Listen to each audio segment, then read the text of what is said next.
Hi, welcome back to the Ryle Books podcast.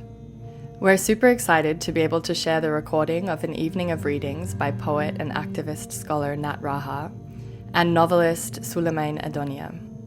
The event took place at our space in Brussels on the 7th of December 2024.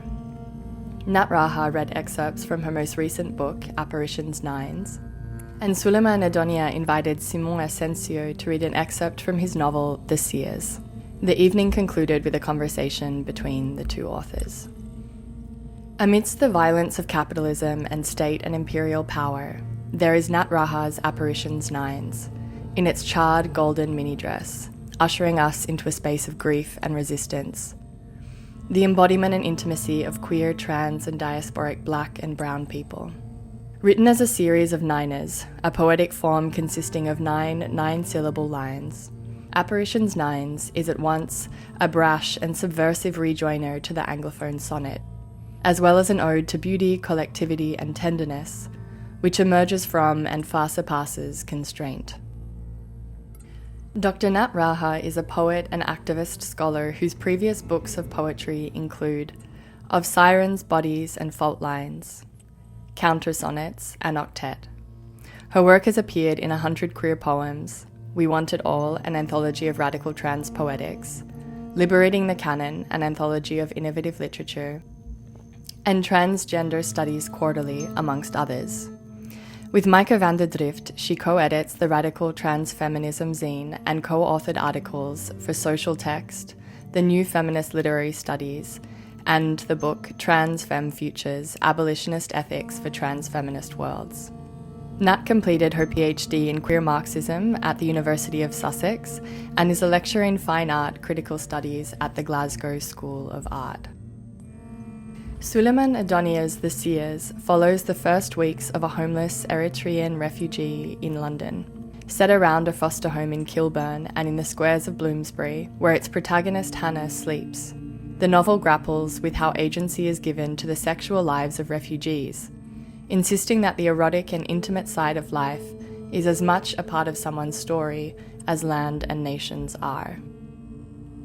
Sulaiman Addonia is a British, Eritrean, Ethiopian author based in Belgium. His novels, The Consequences of Love and Silence is My Mother Tongue, have been translated into more than 20 languages. Silence is My Mother Tongue was a finalist for the 2021 Lambda Literary Awards, the Firecracker Awards, and the African Literary Award from the Museum of the African Diaspora in San Francisco. He currently lives in Brussels, where he has launched a creative writing academy for refugees and asylum seekers, as well as the Asmara Addis Literary Festival in Exile. In 2021, he was awarded Belgium's Golden Afro Art Prize for Literature, and in 2022, he was elected a Fellow of the Royal Society of Literature. We hope you enjoy the recording. Thanks for tuning in.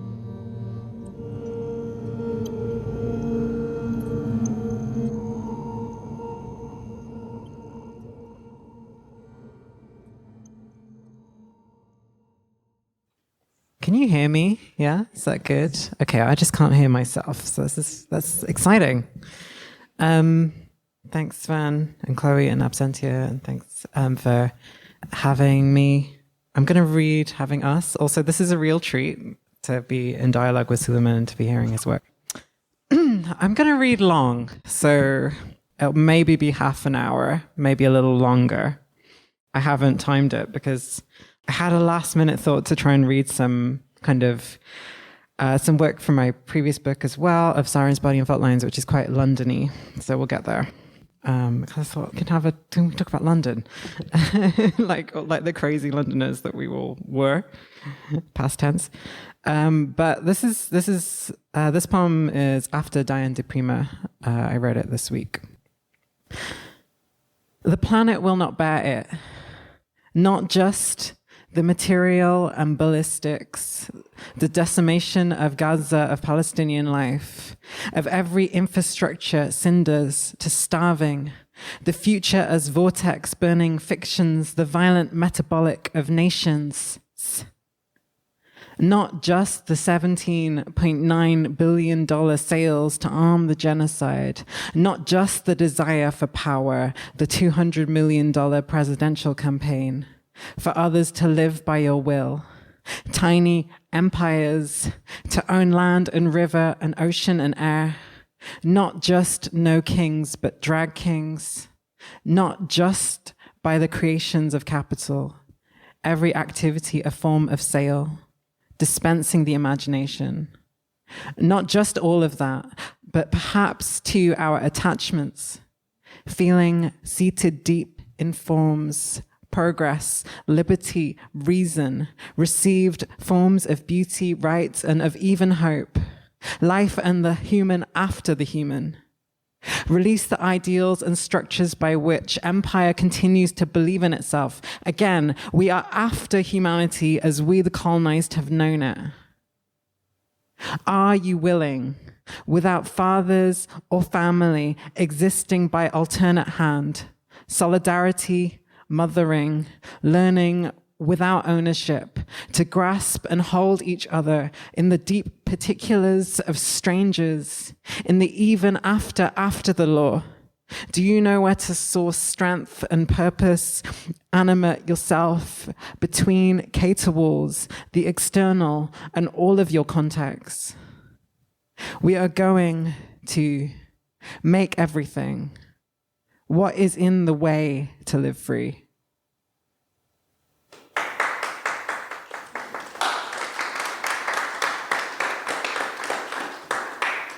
Thanks. Okay, some old poems. Siren of the body, broadcast contented. From its foul line in the norm, dogmatic, emits its private sphere, and clammed in stoppage shoops, affirmed, articulated, broadcast evenings of relations suffered, assured universal citizen amidst its private sphere, and clammed in stoppage shoops, speech to affirmed, articulated, broadcast evenings of relations suffered, assured universal citizen amidst its private sphere, and clammed in stoppage shoops, speech to affirmed, material plants in the future's lapsed homes, ideal sourced on the precarity of the present, day waged, authorized, affirmed, sleep thought material plants in the future's lapsed homes, ideal sourced on the precarity of the present, day waged, authorized, diverse feeding and thought material plants in the future's lapsed homes, ideal sourced on the precarity of the present,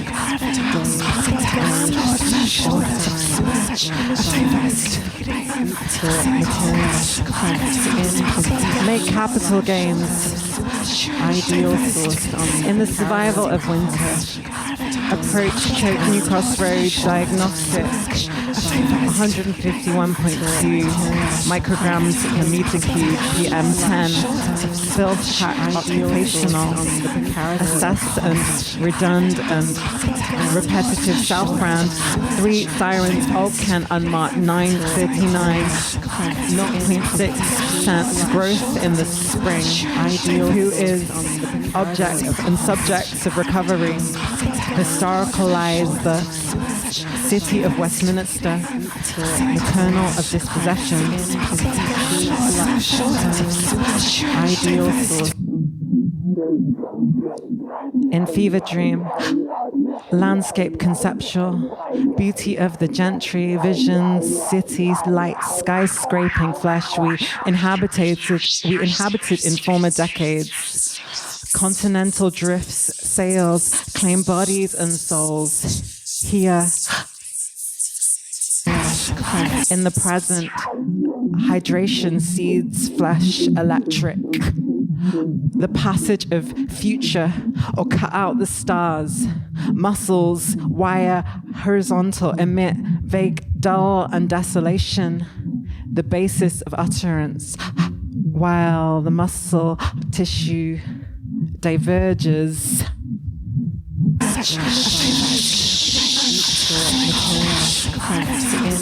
Eluded circulations, syncopated on the As the mouth eluded articulations, embodiment and the demands of the day, into futures, throat clips and glitches, precarity of centigrade, authorized. Our presence in the city, historical odds, the most racist electric, perimeters of work and restrictures education, le frontières quotidiennes, distant futures or extractions, rent day and terror, externalized English fear, just aura. Deptford High Street, 10:22 a.m. Multi-agency, unmarked galaxy, SE59XER, flanked by 3 officers. Left onto New Cross Road, returns in the opposite direction, turns left onto Florence Road, the material and immaterial border. Anxieties our keep us sun deficient, marking on hell's fabric sweetness, break tense into knowing, out of where, under schooling nights, collapse anxiety into active form, hunger into improvisation. That fear bred by law and capital newsprint, phrase nerve only in our cellulus, taken daily to pave, ages downward, spectral to the bullet for any black person, state sanctioned and delivered as just. Sphere of such notions, dispossessing the rational with the cuff threat to our friends. Of officer cognitions, that this death does not exist in our borders, elevations of possible violence within the solidarity and not the baton and cell. That the mass arrest here is not for profiles, racialized with the white cop, minority against. Black and brown youth, our brave, inflect resounds fierce, feminine. That the guilty particular resounds determinate negations of cognitive blood of the British state since 2001, 1981, 1757, 1562, tens our separations by culture, by the knife at skin. What momentarily we crashed, still Regent and Oxford streets, Brooklyn Bridge, FDR Drive, Route 508, the flaming economy of Ferguson. As our don't shoot and bodies break the Whitehall fear charge of riot bands, December 2014. Cool. I'm going to read long from, it's all long, sorry. I'm going to read from this new book, Apparitions. These poems are all niners, which is this contemporary form invented by my kind of closest comrade in poetry, this poet named Mendoza. And all the poems are 9 lines long, and they all have a 9-syllable line. And it's a book of 81 poems. If you're following along, I'm going to read the first 9 poems, and then I'm going to read from across the middle, and then I'm going to read the second final section. Right. Of this obscure cosmos, violence reiterated, vivid pours blood in fire and synthetics, silver and liquid, eyes stenciled brick, quote, as authors who could not conceive us and hold, to have lived impossible gravity, chilled and all-known ways. Decimate, unmade and horny, our shaven flesh and locks, dined on black beans, corn and sugar, vagabonds, tinkers, tricksters and jailbirds, had demanded our bodies, fascist rags, codes and division, systematic flesh and capitals, nostalgia imposed and derivative nations, soil. Agree, your logic treacherous, political and philosophic, distribution of thought and activity engineered, divestment, hot policing, and exotic. But some of us want to keep our jobs. In your demand that we flesh, nice for being and pills had abolished your entitlements, our sexes and flashes constituted from the women and femmes who charged you, pale and sweating majorities, pathetic smears and intonations, assured arrogant thieves. If your violence a source of pleasure, we trust our anxious days and juts where once bridges, borders, decline, winter bones, gorgeous, warm.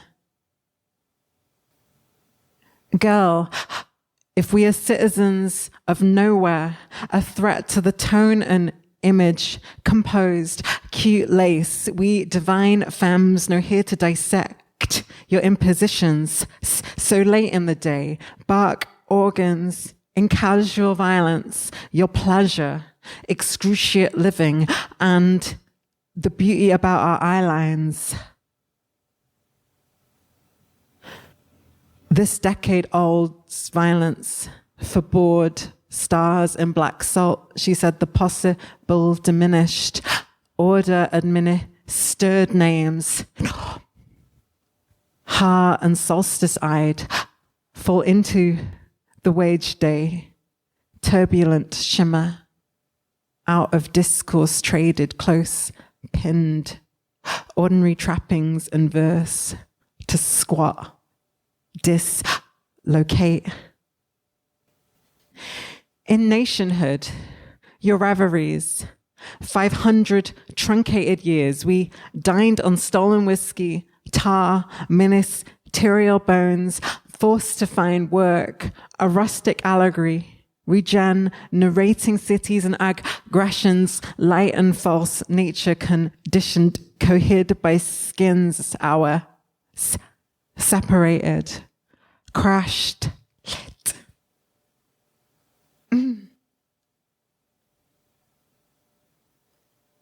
At trial, your crimes of invention, in my charred gold minidress, cremated homes, debt and circuits, capital commission and hate, dined on flour, divine salt and threads of your flags, aroused, our vulgar comedy, drives and erotics, silenced beliefs and rituals disintegrating.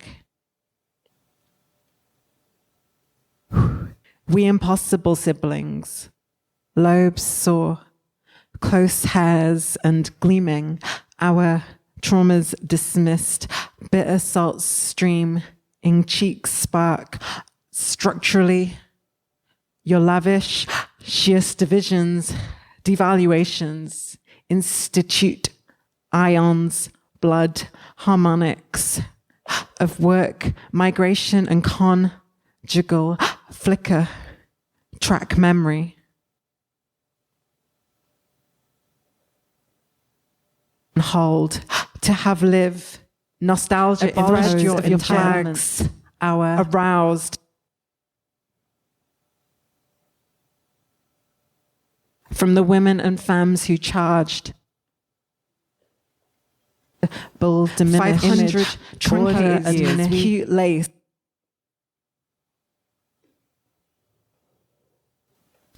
Bred through dutiful, us assimila, metropole and reorder, remain awake, sign transient, you are bare hands and freezing.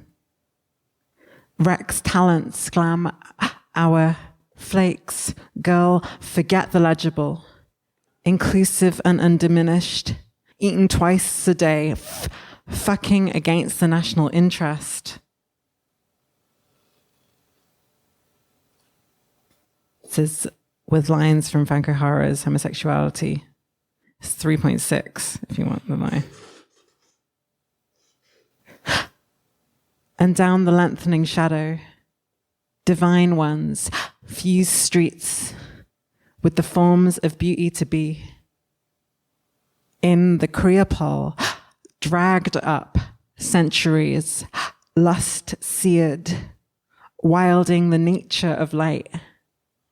Switched out, served abjection, squatted for heat and harmonics, weight borne against her body. Delve out of prescriptions, vacuum, split, polyphonic, lips resolute, activated, synthetic, musing bodies, reversing the monoculture. Its clocks belie us in easy fiction, emergent, dizzying. Dusk shards hanging our animate lives of the present. It's 5.2. In the hyperreal of this beauty, this swear, fashion bodily, dyke beings, bitch smeared color sink, such potential faggotry, the shades pressed to you, or a gorgeous pretend change of use anthropos in your blessed vulnerability. Remember what we live.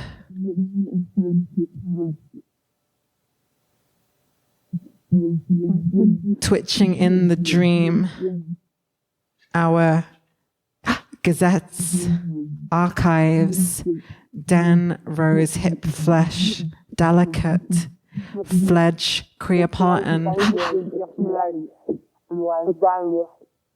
sleeve stitched fragility bare, what waking calls skin, tended, strapped, feminized, assembled, type, our scattered belonging, written, isolated, disappear.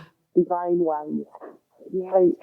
Girls forget the legible, coarse edges, ecstatic, dissolved with love. Oh, pen, soul, all eyes, generosity. We gossip as daggers, as tender, as chiffon. We feed as commune, sneak laughter, lust across borders, hysterical, our insolent freedom, armed with rigorous loving.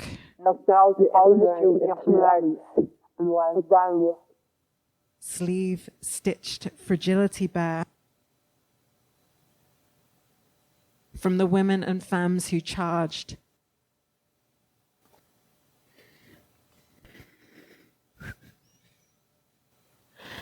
Given we have outlived your sentences of death, life, and deportation, given your sentiment to exile, undermining status, history, every truth another match, every lived future dynamite, our laughter, beats audacious, blown culture, police lines, unsounding British gravity, wretched atmospheric fear, volatile mirrors and hatred, your storms of occupation, hillsides, water and temples, dividing heat, bodies and minds, the food from our real mouths, commodities, millions set spells to eviscerate, weapons and abstractions. And yet, future not in waiting, tearing roofs off weapons factories, calling in rain, spell against occupations, drive a wedge in economics of maiming, borders, displacement, bitter centuries we've survived. Orbits germinate, deject empires, swollen gravity. Okay, this is the 8th section of the book. If you wanna, it's page 87. This is nice. I can see this. I'm like, haha. This is after Jose Esteban Munoz's The Sense of Brown. organization, harsh, indignation of houses, our trappings and displacement, vacancies, movements, crossing belts and bridges, intensive hope, unit care, emergent cries, to line under skin and soul, tasked to touch the space of sensation, dynamic, dynamite. Left little of what nutrition, hazel kernel, cocoa dusk right, relation, reveal hands, in depths, pleasure, brown, somatic, thawed out, turn up soil, in spirit, accrued, ancestral, known, woke in the day's longest, say it, feel music in your eyes, rain, and the hardest truths. Necks, eased, auburn, in the woods, bears the grief. Loss we leave our friends by. Future groove, longing in queer.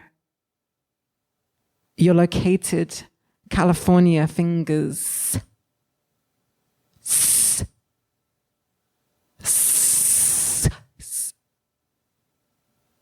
A single trace of study, aged oak, surrounded by apartments we used to live. And girl, who are you to abandon the beautiful, jettison ways of being, pursed on edge, on song, speed, surf, ace, divine, tuned, luxurious, the earliest known sensations, adorned, silk woven, learning your rhythm from canvas, lubrication for your soul. Inaugurate our futures. In the face of the wrecking of our lives, suffocation, naive liberal optimism, admissions, given your occupation of land, our thoughts and centuries, stolen hands and appendages, die-cut water and oxygen, axing the health in the nation. Oh, tragic national consensus, tearing continental flows, classify, evidence, carbon, date, pulled up medieval bones, an all-inspirited life. We will exercise your rations from all land, ocean, all your orders and abstractions. The disappeared will live. Justice is a practice to unfold, reverse the future, turn the truth up from soil, in the everyday, compelled, all that crashes with pandemic, all that's held against need.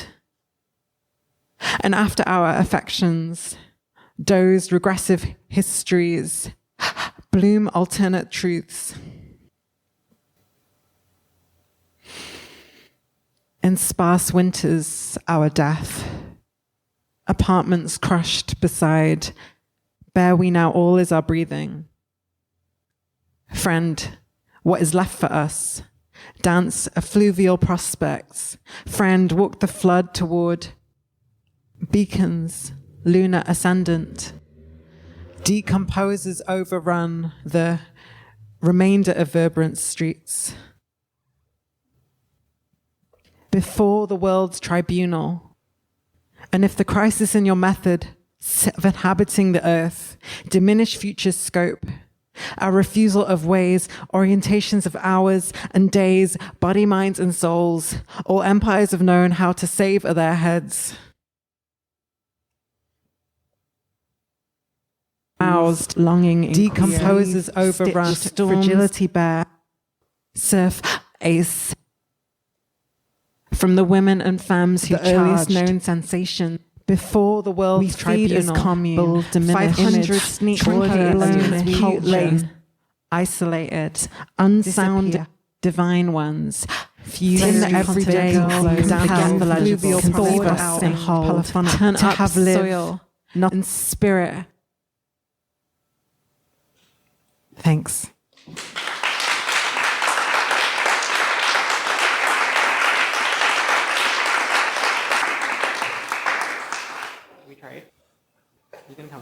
we trade? Yeah. Hello. So I'm gonna read some excerpt that we picked together. Yeah, is it good? Yes. Yeah, it's good for me. Do you hear me? Okay. Yeah. Okay. My mother gave birth to me in Keren, but I rebirthed myself in London that spring night as I topped Bina Balozi on a bench in Fitzroy Square. It was as if a lantern was attached to the tip of my strap-on so that I entered him. I saw my reflection in a world inside him that was unfamiliar and familiar, beautiful and disturbing, disruptive and reaffirming. Hannah, Bina Balozi screamed my name. I've never felt more present, surrendering as I did to my sexual power, inflating the force of my desire to breathe inside him with new ways of seeing and being seen. The O on Bina Balozi's backside opened like a rosebud in the middle of the night. Oh, Bina Balozi, the fragrance of my garden. Oh, be.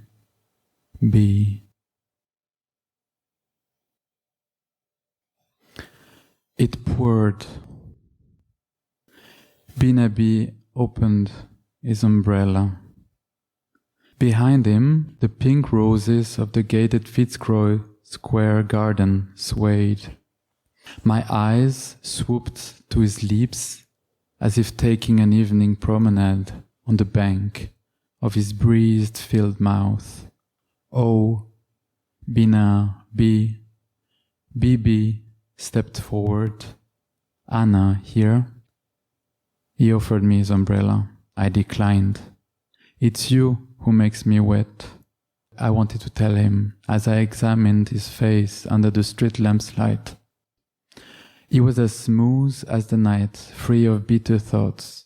His plump lips and exfoliated skin, his eyes cold by the charcoals mined from my dark thoughts. His cheekbones like summer birds about to fly with him through the black rain. Bina Balozi stretched his arm and raised the umbrella further.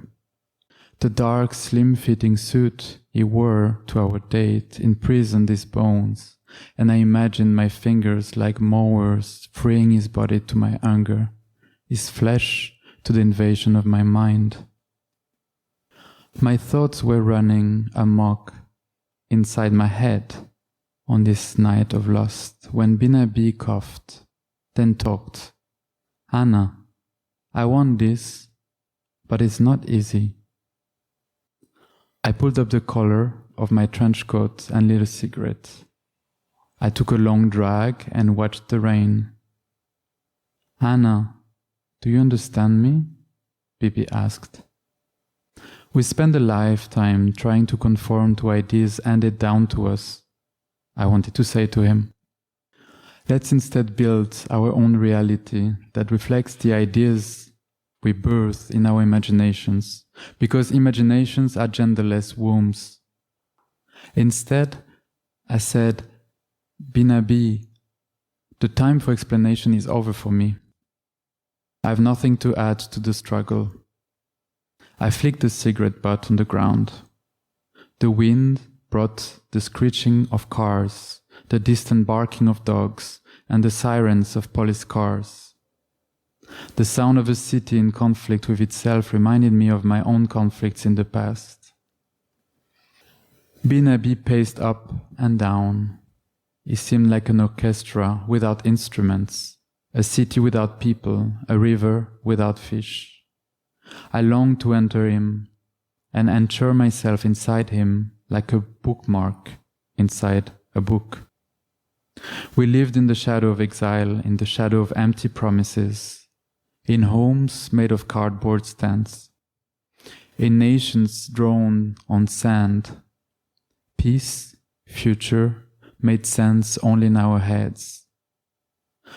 Come to me, Bibi, I mumbled. Come.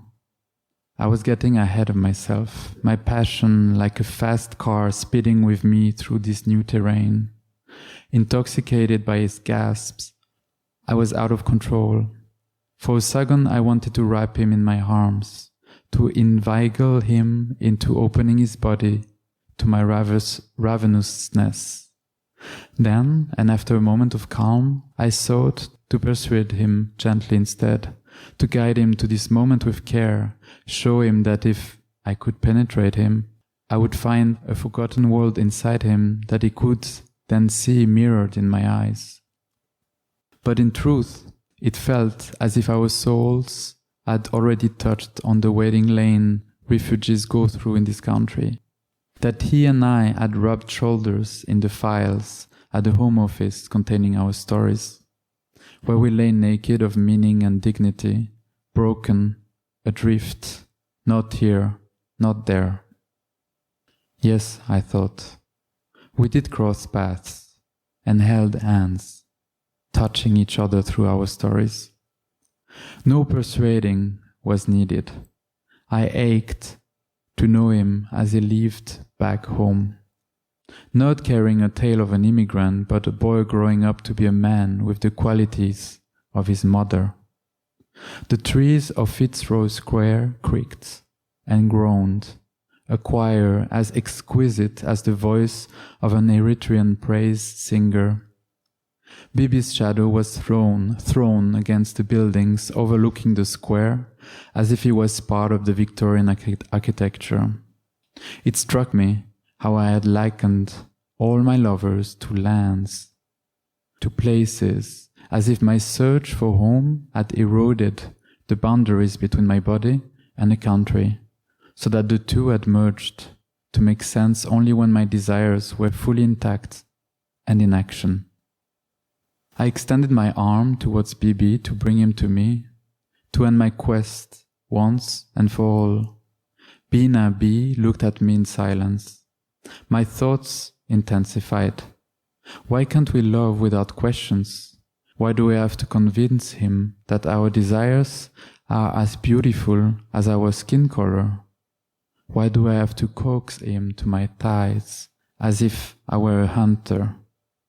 Even the way we want to love has to be negotiated in the same way we sought asylum in this country.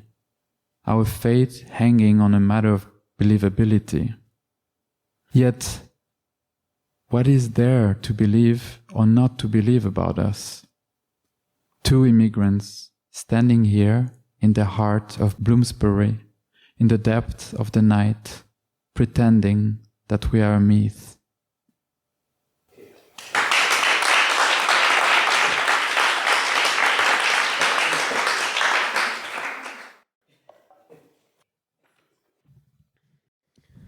Cool. Hello. Hi. Can you hear me? Yeah. Okay. Welcome to Brussels. Thanks. Yeah. Well, Thanks. It's Thanks. so good to see you.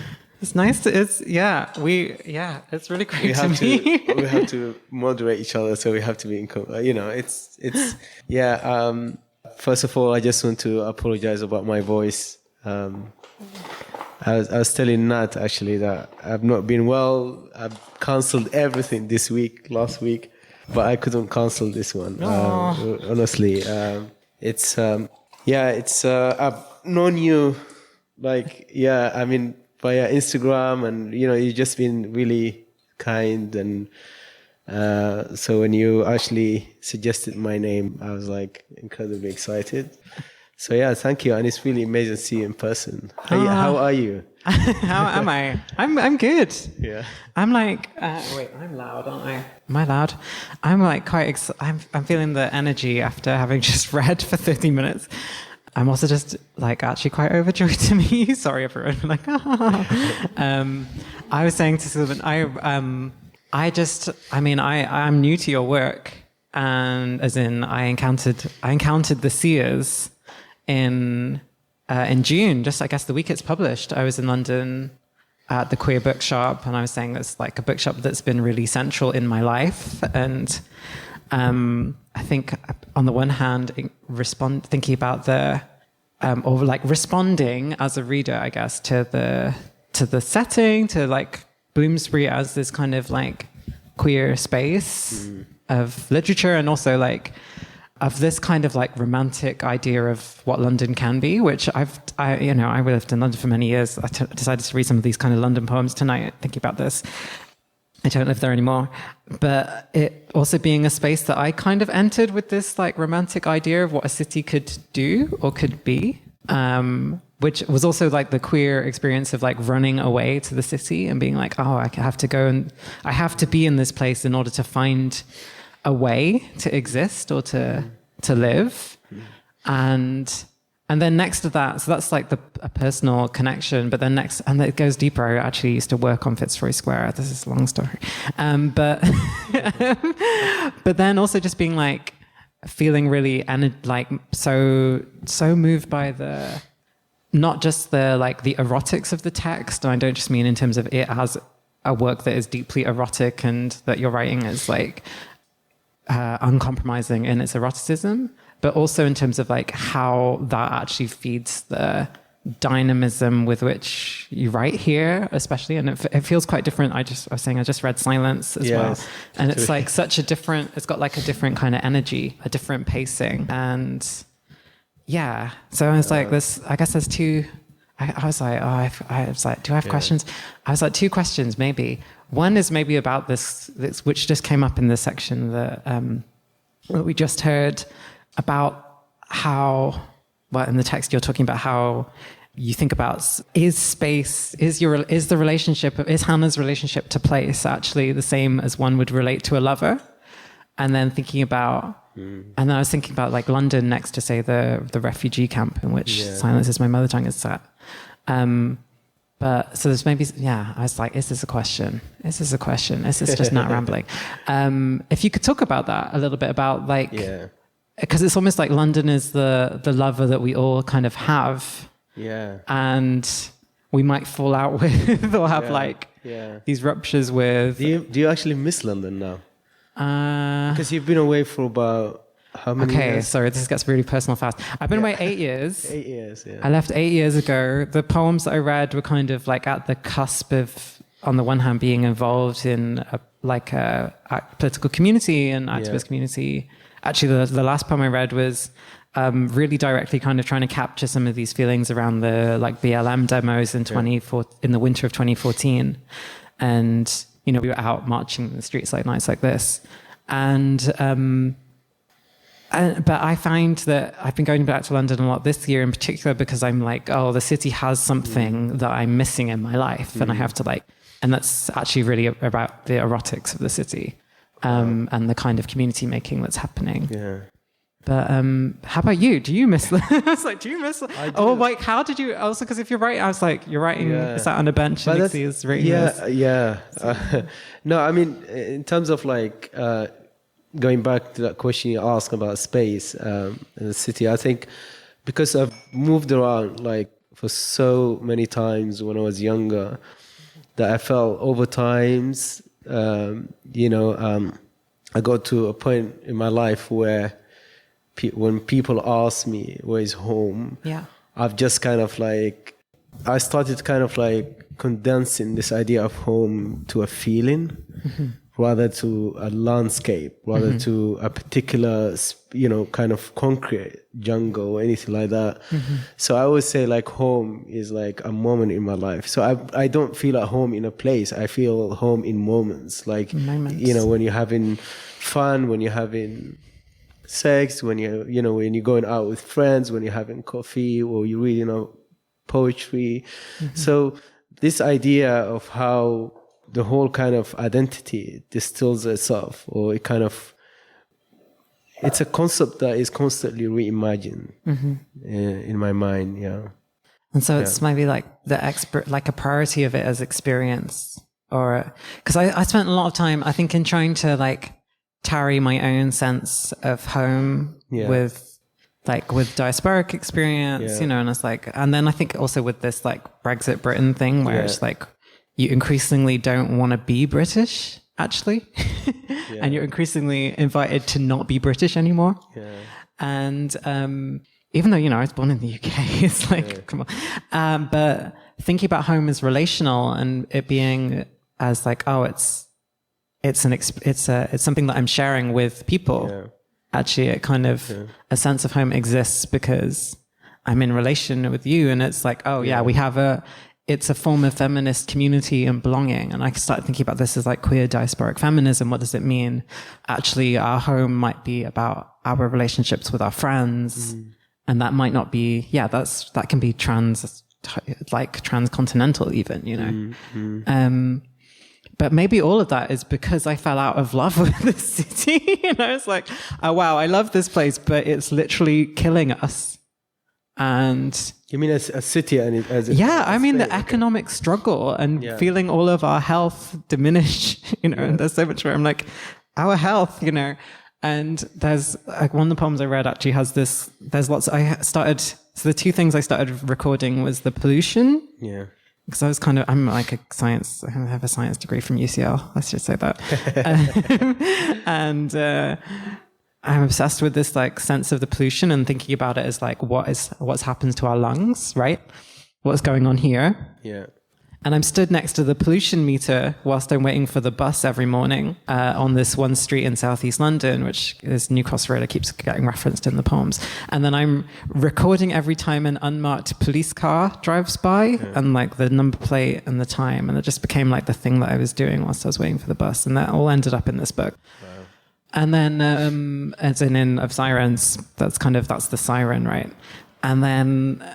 yeah, I don't know. And it felt like it became increasingly impossible. And it became the reasons I left was like, oh, we have to find a way to live. And like some of it is literally like worried about the healthcare infrastructure and the, what's the way to describe it? The divestment in the NHS. And, you know, and being with people in my life where healthcare really mattered for us. Yeah. And to not have, the idea of not having healthcare was life-threatening. And that's like as disabled folks, as trans and queer folks. Yeah. And and then being like, okay, so maybe I do need some other idea of home because I was really stuck in this idea of being the Londoner, you know, that we're all Londoners and everyone's a Londoner. Yeah. My brother who's older than me, he's a Londoner. Yeah. And like, I kind of wanted to be a Londoner. And there's a scene at the end of the book where you're like, everyone's at a party, we're like, we're all Londoners, way! Like, literally.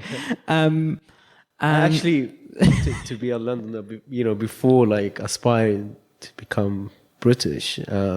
Cool. Yeah. It just felt like it's.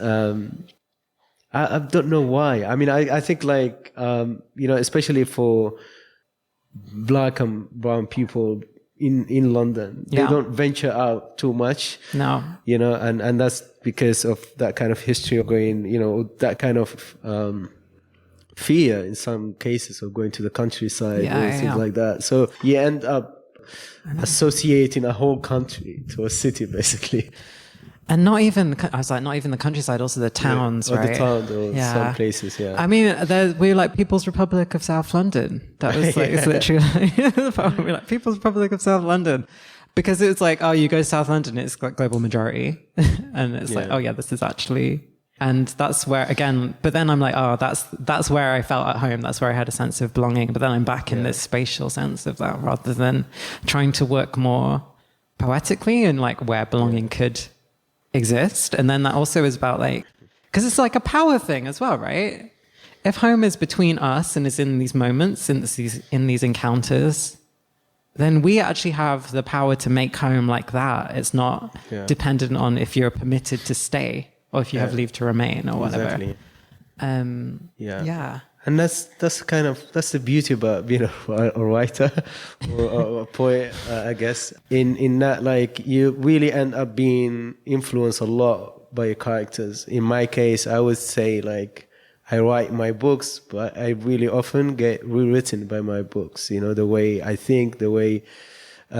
you know, like Hannah and Saba, they're quite different characters, and Hagos and things like that. And, you know, with Hannah in the Seers, for example, I love kind of like that wild energy that just like, you know, this fearless,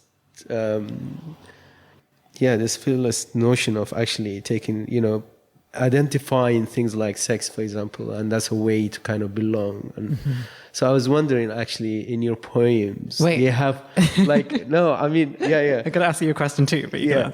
No, do you have like in your poetry? Are there like poems or things you associate with a poem that actually rewrite you in a way, or you come back to it and you say to yourself, you know what, I was really influenced by that piece? Or I can definitely think of it in other people's writing, because that feels kind of clear where a poem gives you something or tells you something that is going to change your relationship to the world, not just your perspective, like your relationship to the world and how you live. And I'm like, other writers who've done that for me are like Sean Bonney, who's one of the people I dedicated apparitions to, who's like a close friend of mine. And another writer, Verity Spot, whose book's over there. They're both writers who are like, oh, sometimes the poems tell you something that is like, oh, but maybe that's like receiving information. And I don't know, I think there's something about actually, so sometimes it's on the page, but sometimes it's also in the reading.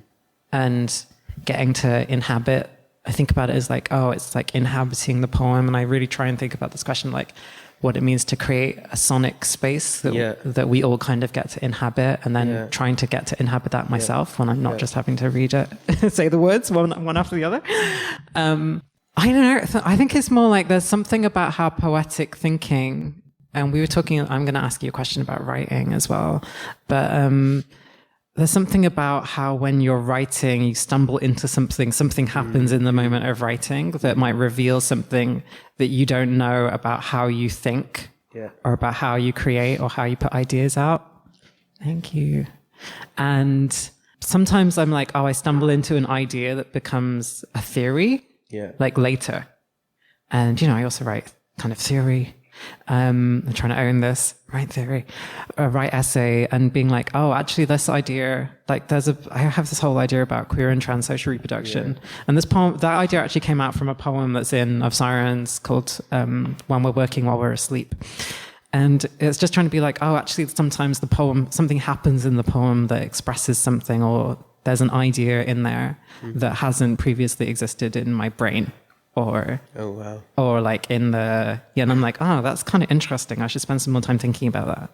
Because poetry is really fast as well, right? Like when you're writing theory or any kind of essay, you have to really sit and meditate and think about what you're doing. Like, because when you're writing poems, like the poem just happens and you're like, okay, here's the poem. Obviously there's craft and it's like many years of writing to get to that. But for me that's the kind of thing that I'm like, maybe that's where a change happens on the page. And is that something, what else do I want to say? I think also then trying to because sometimes it's like also, if you stumble into a kind of existential truth, and then you got to be like, okay, how am I actually going to live by that existential truth?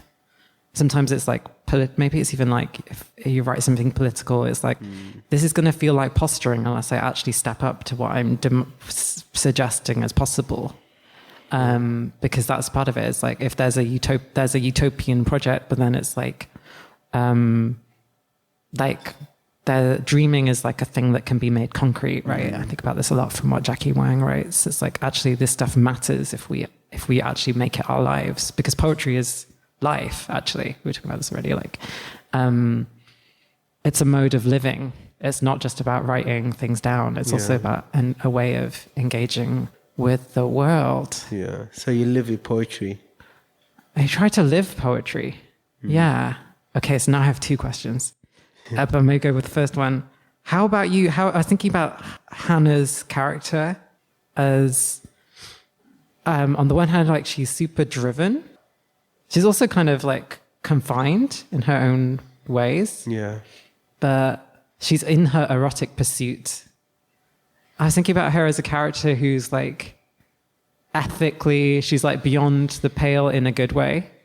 That she like makes us question if we should have feelings about what she does and doesn't do, and when and why she does those things. Could you talk about like writing her? I don't remember writing her. Yeah, even better. Like it's so funny because I was telling Nat before when we got talking, like I was actually at the time I was writing a completely different book, a book of essays, and it was 2020 during the lockdown. I write in cafes basically, and they closed my cafe, and so I was like in a panic mode because I thought that's it, my career is over. You know, honestly, talk about spatial relationship to what you do. Yeah, exactly. I was like, you know, I've done everything in cafes. You know, then one day I just went for a walk. I stood in front of Horns of Excel, which is really beautiful. Well, some people think that, but I find it beautiful. So a name came to me, and I thought like, that's really, so I took out my iPhone, and then the first sentence came, and I thought, interesting. And then I was just gone, and I was just like, I've completely surrendered to her, you know, in ways I have not, I think, surrendered to any other characters before in my life. And I think, and that's when I realized I entered this kind of writing from the subconscious territory. It's like, and that's what I've been striving to do all my writing career. Like, I've just wanted to write from the subconscious, because that's where I feel like true art lies, where you kind of like, you fade as a person and you're giving complete control to your imagination. And so I don't remember writing this book. Amazing. I really don't, you know. It just came, and then I kind of like I had to deal with it. And, you know, and I was like, wow. So it was so interesting. You know, it's like, and that's why I find it so difficult to talk about this book. I've done a lot of events, and it's like not easy to tell, because they ask you like, why you've done that. Do you have that with your poems? So I'm like, wait, I've got another, because I'm like, is it also, because you're talking about characters changing, I was like, queer literature, we can just go here, right? Like, is it also because Hannah's a top? Like, there's something in her approach which is not just about what she does in the bedroom, or not the bedroom, on the bench in the park in public, where she's like, her like sexual prowess is also, and that's also a thing about like like tops, right? When you're like, okay, like you kind of have to, I don't want to just say submit because it's a bit too easy, but you kind of have to let them have their way, in a way. I've never thought about it in that way. I wonder. That's so interesting. You know, I was like, we're all being topped by it's Hannah. like, well, I don't know. It's like, you know, because I haven't had a chance to think about her in that way. Like, I haven't had a chance to think about, you know, to think even about the structure of a book. So it's a one paragraph book, and then you don't think about this. I just didn't have any. But, you know, then you analyze, or people start analyzing. Do you analyze your own poems afterwards? No. I mean, I sometimes have to close read them. I mean, editing, yeah. It's different. But do you, because I was thinking like whether you have a similar approach in terms of like when you write a poem, are there a moment where you withdraw and you just let your imagination? So apparitions, because all the poems are really short, I actually wrote a lot of them when I was basically asleep. Wow. And I would write a lot in the period when I'm falling asleep, or when before I'm waking up. I actually do a lot of my thinking in that kind of space now.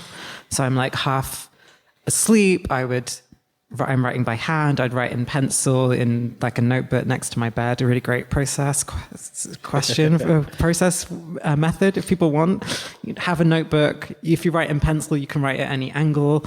Make sure you can grab your pencil. And, you know, sometimes you write stuff and it's like, oh, I can't decipher this. You know, if you're not very good at writing in your sleep, you go bad luck.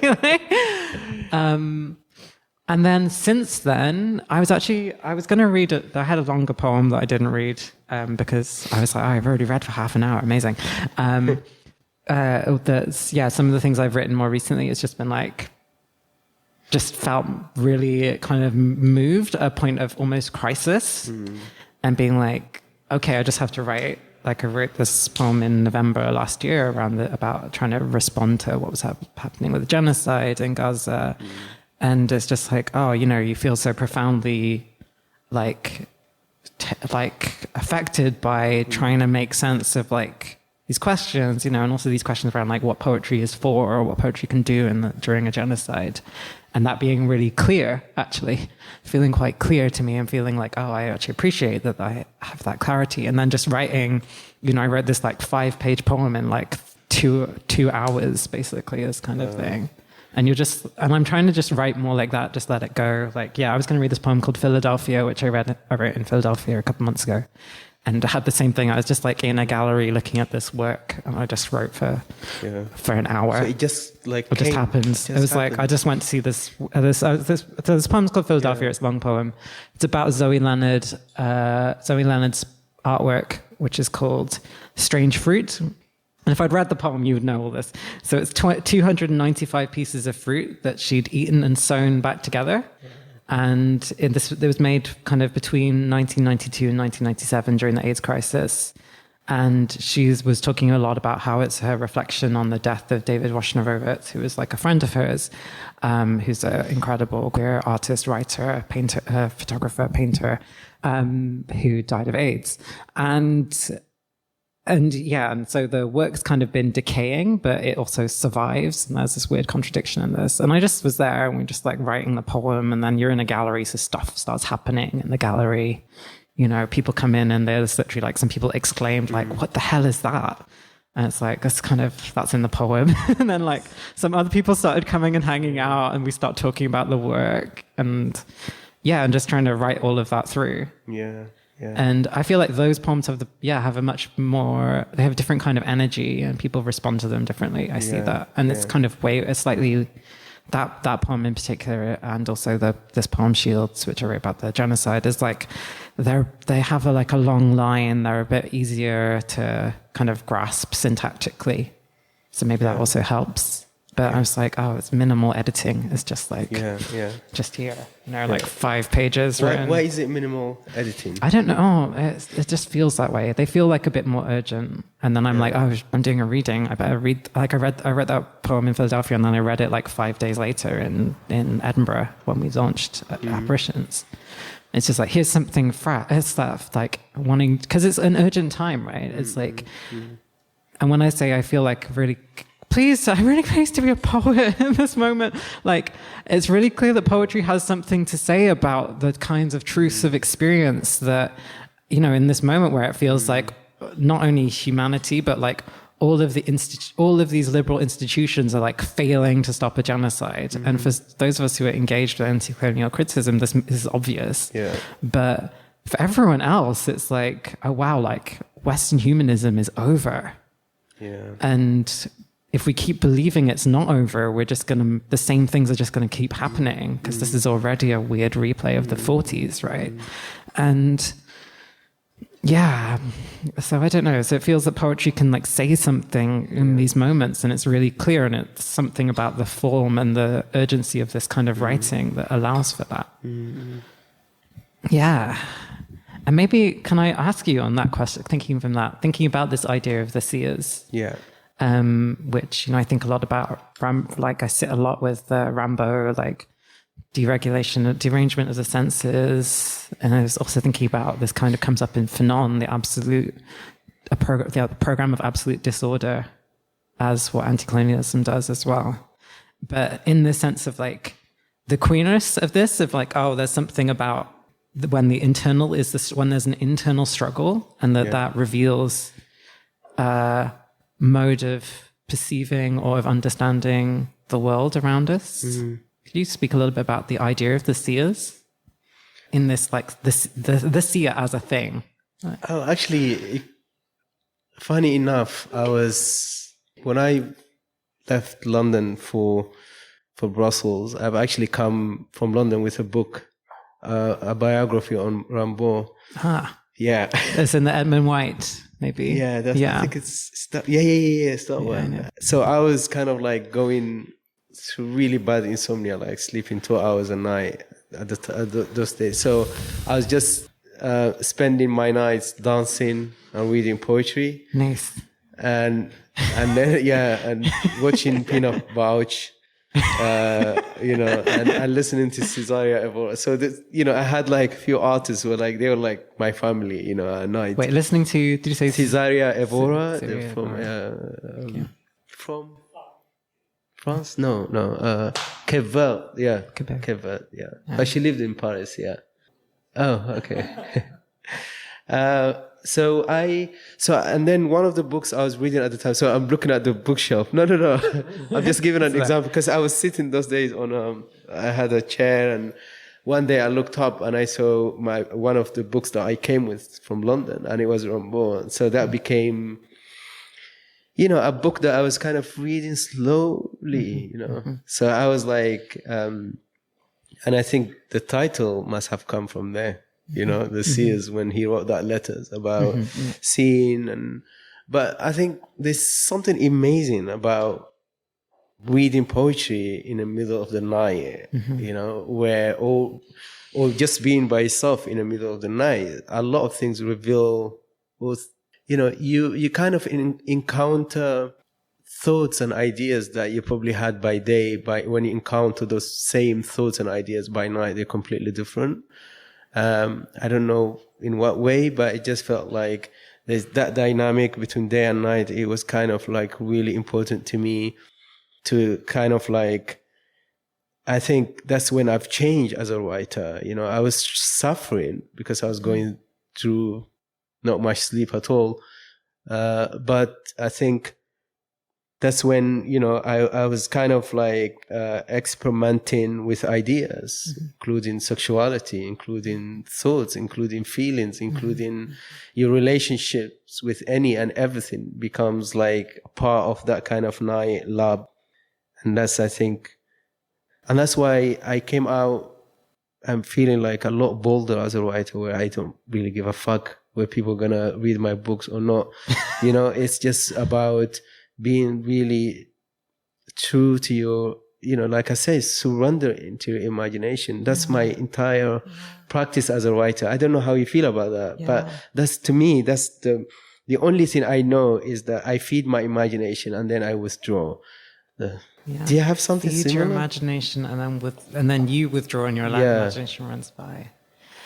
I wish I could, like, it's like, it's like it's the aspirational surrealist. I don't know if I would describe myself as that, but maybe I hang out with people maybe there are people whose work I admire that really does tap into that true sense of surrealism. I say hang out, maybe I mean like hang out with their books or hang out with their paintings. And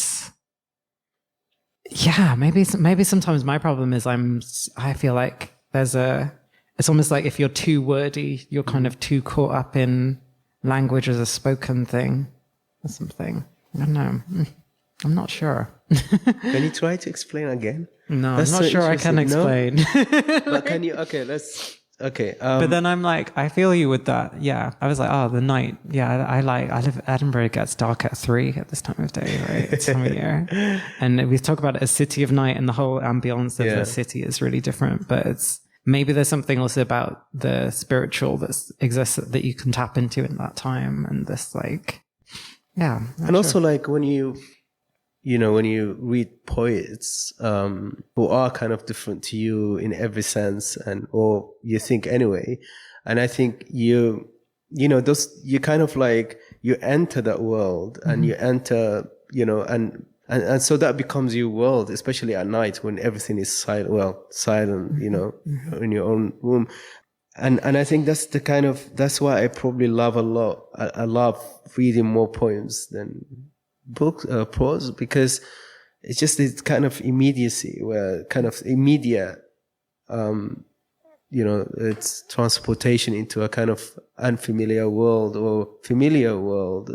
It just feels like you are in a grip of somebody else and you're being guided and you experience that. And so it's almost like, at times it becomes like, I don't know, taking something, and it just feels like it sounds like being topped. Well, I don't know. It just feels like really,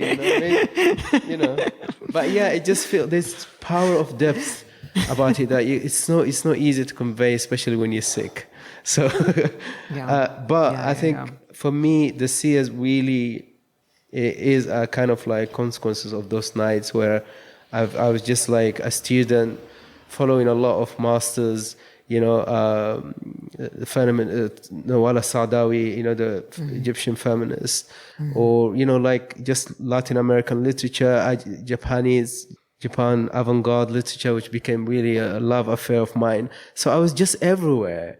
And it was just like giving my pieces I felt like really totally fragmented in that sense. And I think, and I always think after that, I just felt like maybe you need fragmentation as a writer. It's just a question. I don't know. Yeah. Okay. So fragmentation.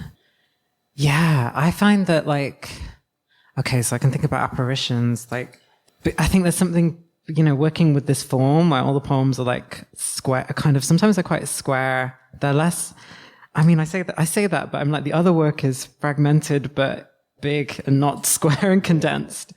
There's something in the kind of synthesis that comes through fragmentation of putting different pieces together. And with apparitions, it felt like when we were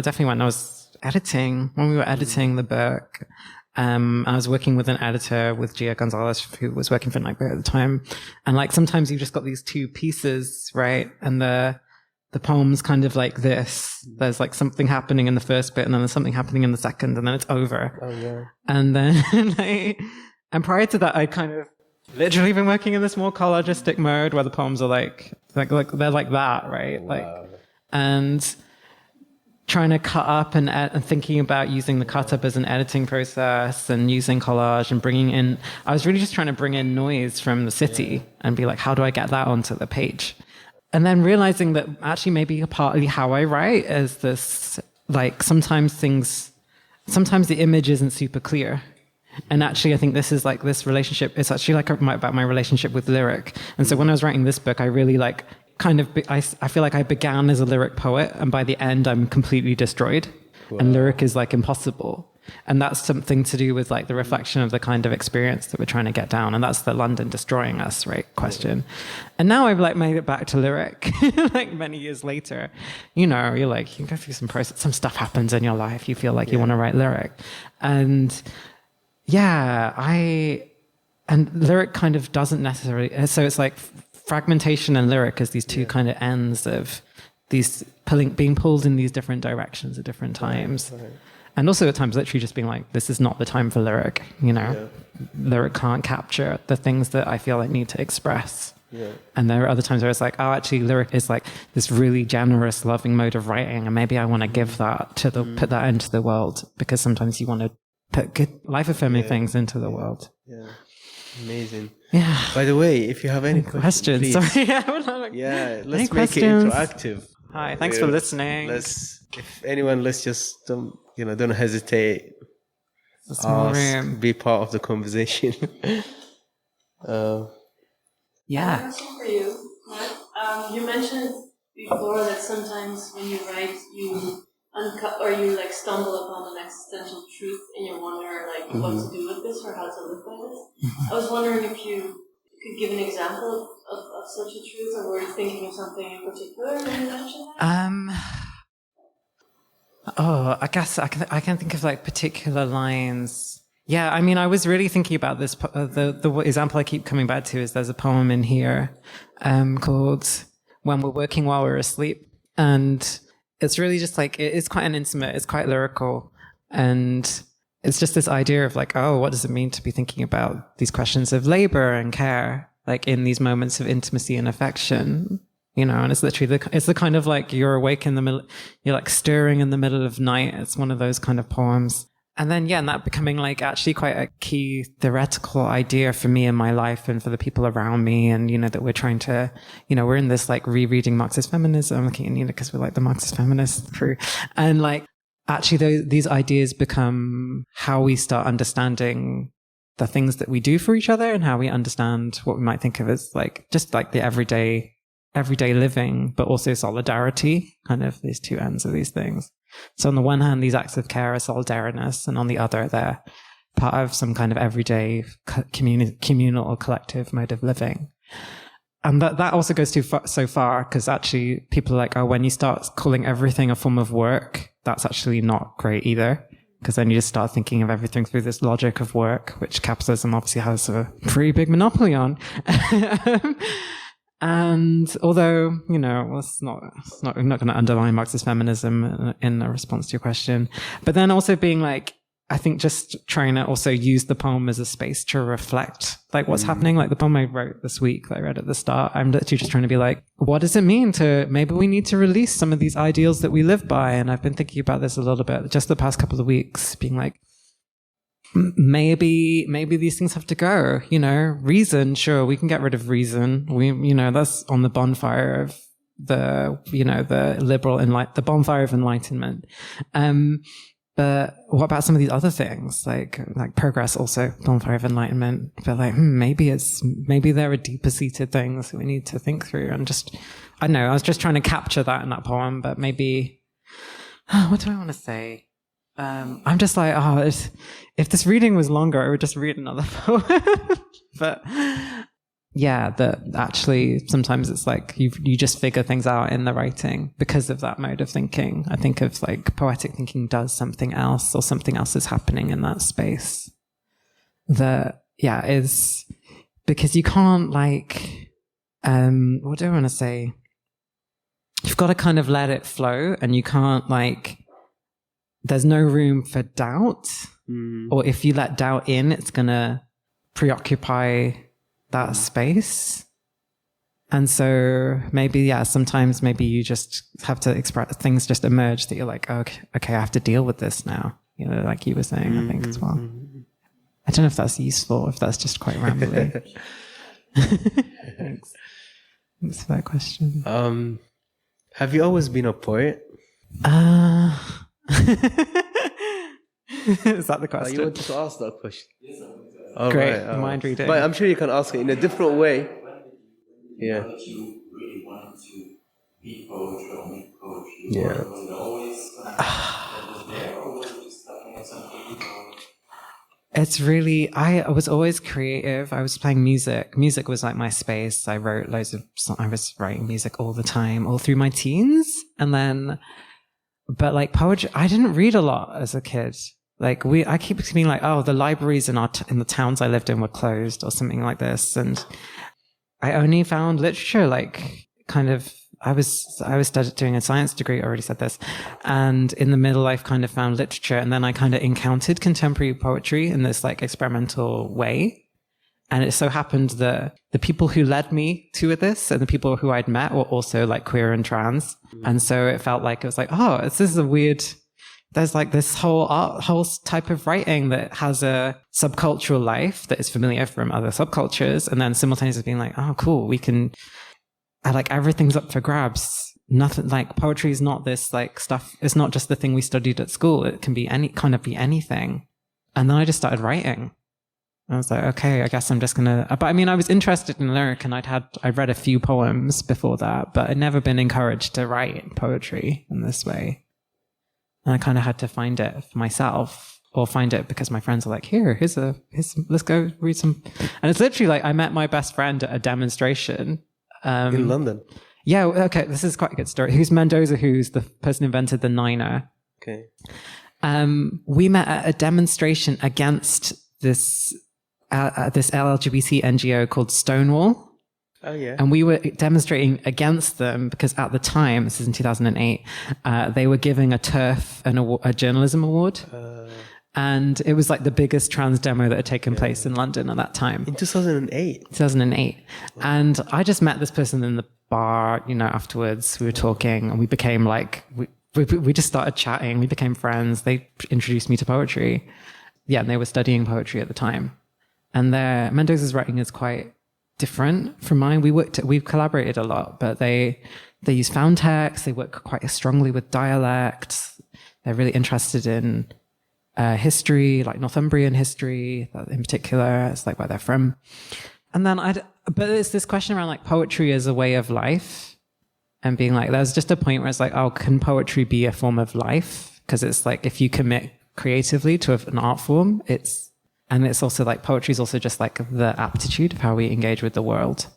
And I think those two things, and just having a few years where it's like, okay, poetry is the thing. And here I am in Brussels talking to you like 15 years later. Yeah. So, But when did you start calling yourself a poet? like probably around then, like I was like 21. I was finishing my science degree and I just started writing, and I was just like, the writing's just happening. You're just writing all the time. Yeah. Amazing. And you, how did you, okay, so here's the question back to you. So, because I was like, oh, so you studied economics and then development. Yeah, waste of 3 years. But how did you find literature? How did literature become the thing, being like, I can write fiction and this can be the thing that I do? I have no idea. I think it was, I thought, I went to UCL, did economics, then I went to SOAS, did master in development studies. Wait, what years? What years were you there? Come on. 2001. 2001, okay, yeah, cool. Yeah.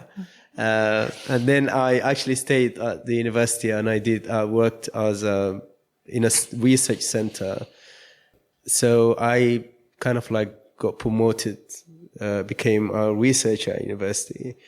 And then I got promoted to become the deputy head of a center. Cool. And so the day before... Is it SOAS? Yeah, SOAS, yeah. Cool, yeah. So the day before I got the offer. And then the morning after I just resigned because I wanted to go and write. Because I don't know why my partner to this day, she was mad at me because it was like...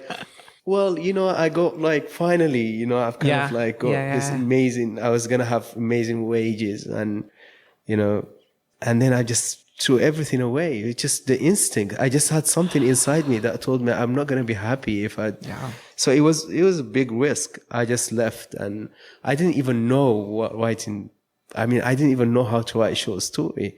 I didn't even know what you need to write a story. So I just went to, I don't know if you know, there used to be a bookshop called Border, I think. So I just went there and I took characters. So I was there the whole day reading about how to write a character. It was a good bookshop to hang out in. And I just I wrote a short story. It took a long time.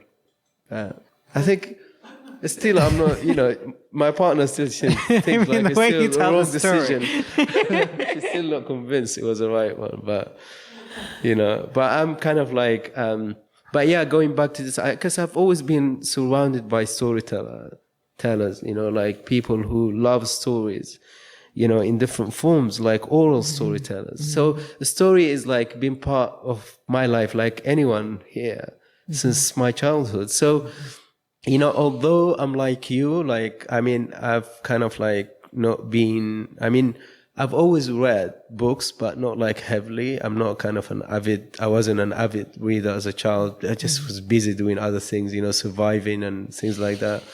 But I think, and that's why I always say, the more,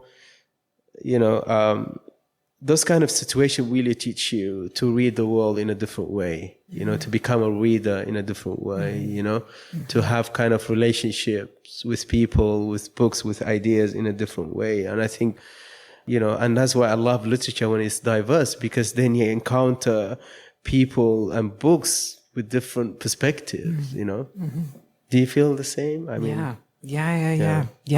And I think a lot about it's winter. It's like my winter plan is always I'm just going to be at home with my books and my cats. Yeah. And we're just going to cook some food, see some friends. And it's actually there's a sense of belonging and travel that exists in literature, and also to be I'm really grateful for that because literature gives us so much also. Yeah, absolutely.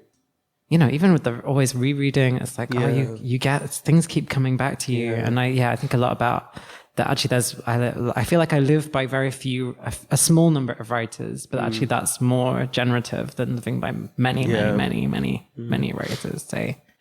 But yeah. I actually wanted to ask, when you were reading, I had one question, your relationship with the letter S.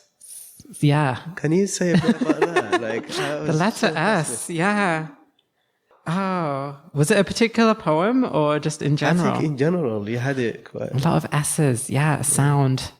I was thinking about those S's because there's one poem which is a poem that's kind of written after the burial of my friend, Callie Gardner, who's also was an incredible writer, and thinking a lot about, I spent a lot of time grieving in the botanical gardens in Edinburgh around these sequoia trees, SOS, yeah.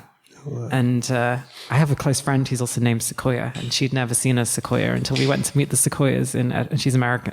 So we went to meet the sequoias in Edinburgh because she lives there. And yeah, I think maybe it's just something about, I'm like sound, sirens, you know, I'm just like going to, but like silence, right? Yeah. Maybe there are particular patternings that emerge. Yeah. I did this thing where we wrote a index of first lines, which was like my idea at the end of the book. You know, lots of poetry, you have an index of first lines. In contemporary poetry, you don't get this so much. If I look at it, I realize that there are certain letters that I begin poems with. Like I always knew I used in as the first word of a poem, loads, but actually not so many S's. Maybe more than 9, to 15, 12. But yeah, I don't know. It became this fun, like, oh, there are certain letters, there are certain words I don't begin poems with, you know, because that's like, where does the thought begin? Okay. And wretched of, something, yeah. Is there kind of a different relationship when you write poetry? No, I'm just like, is the S in my brain? S, yeah. There you go. I'm sure you've noticed it, right? I think this is me sounding self-critical a little bit, but hey, run with it. Sometimes the writing is better when I'm really thinking about how the words do sound. Right. And when I was writing of Sirens, I was really thinking about these questions of noise. I was listening to loads of music that just had loads of noise and distortion and feedback. And there's something in there about, it encourages you to think about the resonance of the words that you're hearing and then trying to work with that.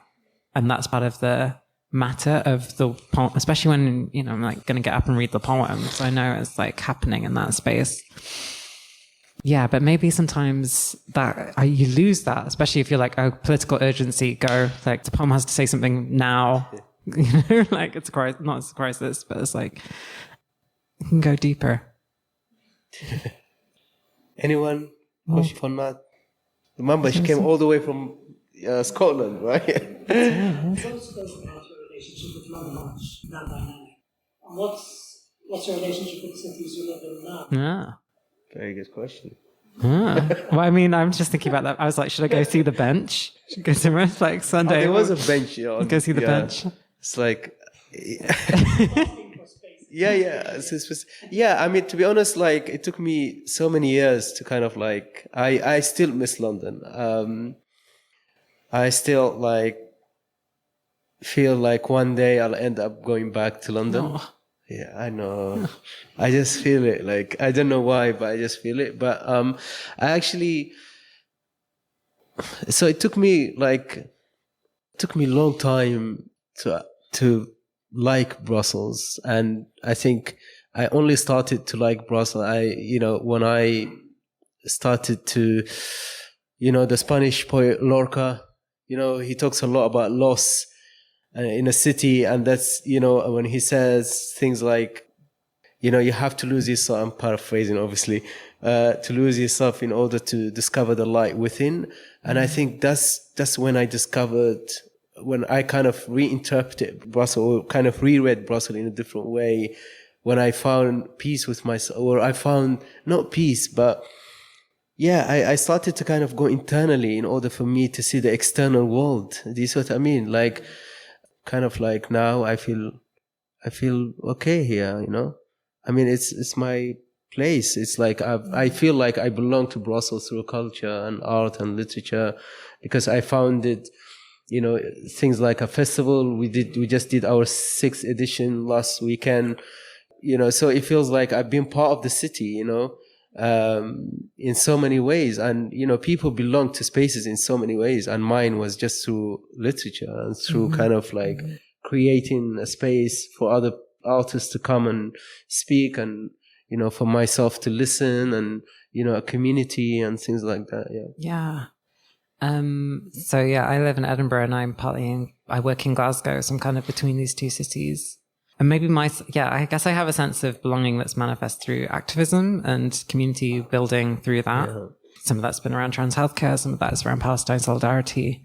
But I feel like Scotland has this particular kind of xenophobia, which is people are nice to you, but they're being xenophobic. One of my other friends, he's also a writer, Josie Giles, she talks about it as insidious niceness. So people are being really nice, but they're insidious. And it's kind of, it's basically in the like, oh, where are you from? You're brown and you don't sound Scottish, so you're not from here. So where are you from? But friendly. And then being like, oh, the other question is like, when are you leaving? You know?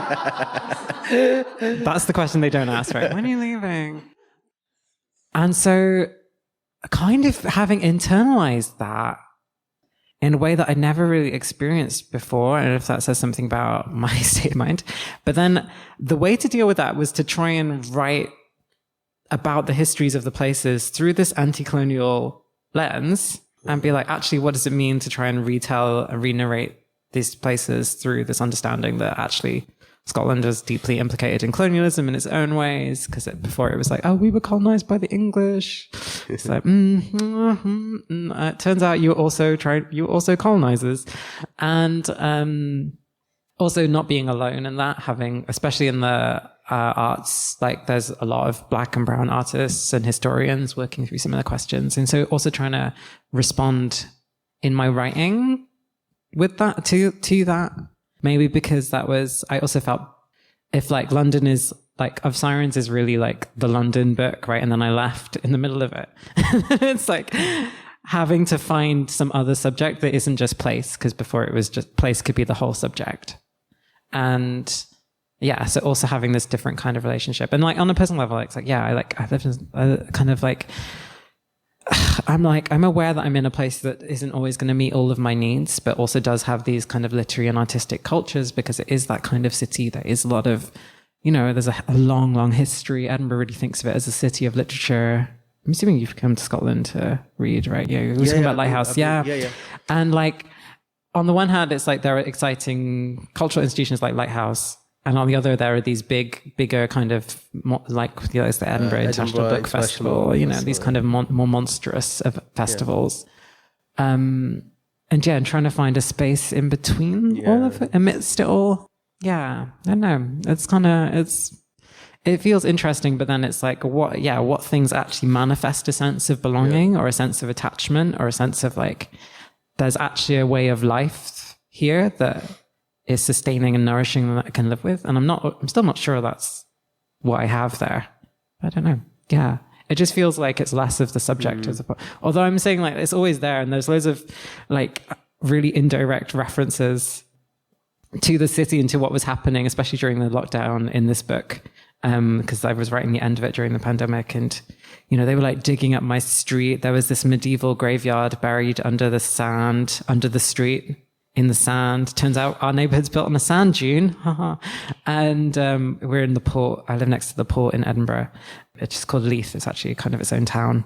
Yeah, and so all of that stuff's kind of in there. It's not very, it's like obtuse. It's like obscure.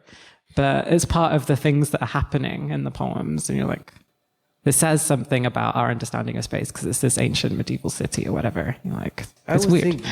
I always feel like, do we need to understand space? We need to understand space. Or do we need to feel the space? I'm not sure. I don't definitely not understand. No. Feel? What do we get from from feeling it? And in what way do we feel it? I don't know, because I was wondering whether feeling is a way of seeing. Yeah, I think it is. Whether you kind of, when you feel something, then you see it in a different way. Yeah. Because I live in Excel, and I was really, I was shocked to discover that actually Excel is like home to more than 130 or 140 different nationalities. Yeah. So we are a multilingual festival. So we have performances in so many languages. And actually was that idea of the multilingual was born on Flagey Square because, I was walking one summer evening and I was hearing all these like pockets of languages, Urdu, Arabic, the Italian, Portuguese. And then I thought like, it would be amazing to just take that whole thing and put it on a stage, you know? And that's what we started to do. We're a segment we started to do. But I felt the reason I'm saying that is because I didn't understand 99% of those languages, but I felt them. Mm-hmm. So I felt like that was the moment my relationship with Brussels kind of started to shift, because I felt all these languages, and then I felt like, okay, maybe this is my Brussels, you know, something that you feel, you know. Yeah, and I'm gonna not try and sound really woo as I talk about this. A part of me is like, and we've been talking for ages. Also, I'm aware because I've got a watch on, timekeeper. But so sorry. You're the timekeeper. Okay. Yeah.